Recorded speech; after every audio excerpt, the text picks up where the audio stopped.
Kita niyo ba yan? Kita ko din yan, syempre. Tara, gawa tayong ginataang sitaw at kalabasa. Simulan natin. Isa lang ang ating malinis na kawali sa mahinang apoy. Okay! At kapag mainit na yung kawali, maglagay tayo dyan ng mantika. Bakit? Dahil syempre tayo ay may gulay, masarap tong partneran ng pritong isda. So, nakabili tayo dyan ng galunggong. Iprito lang natin to hanggang sa mag golden brown, gaya nyan.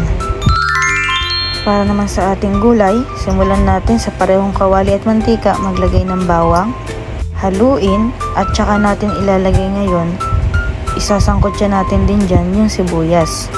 At kapag kontento ka na sa iyong partner ay mali. Kapag kontento ka na sa pagkakagisa ng bawang at sibuyas, ilagay mo na ngayon dyan. O ilalagay na natin dyan yung ating nabiling sitaw kanina at kaunting gabi. At hinintay nga lang natin yun na maggisa ng mga 2 minuto, tsaka natin dinagdagan ng tubig. At ngayon naman hinintay kumulo, naglagay ng kalabasa at talong. Wow! At dadagdagan natin yan ng pork cubes, pampadagdag lasa syempre. Wow! Hintayin lang natin yung kumulo. After takpan, ngayon naman ibuhos na natin dyan si Coco Mama. Wala kasi tayong nabiling fresh gata, so iyan na lang yung ginamit muna natin sa ngayon.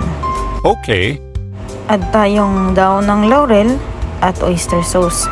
Bigay na rin tayo ng kaunting liquid seasoning.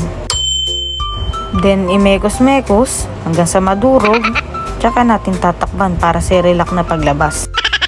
Hindi, char lang yan syempre. So ayan, kumukulo na. Lagyan ngayon natin ng asin, ang padagdag lasa at alat. Syempre, tambalan na natin ng isda yan. O, diba? Sarap kumain yan. Taob na naman kaldero namin yan. Tara, kain tayo. Ayaw nyo? Tapong ko to.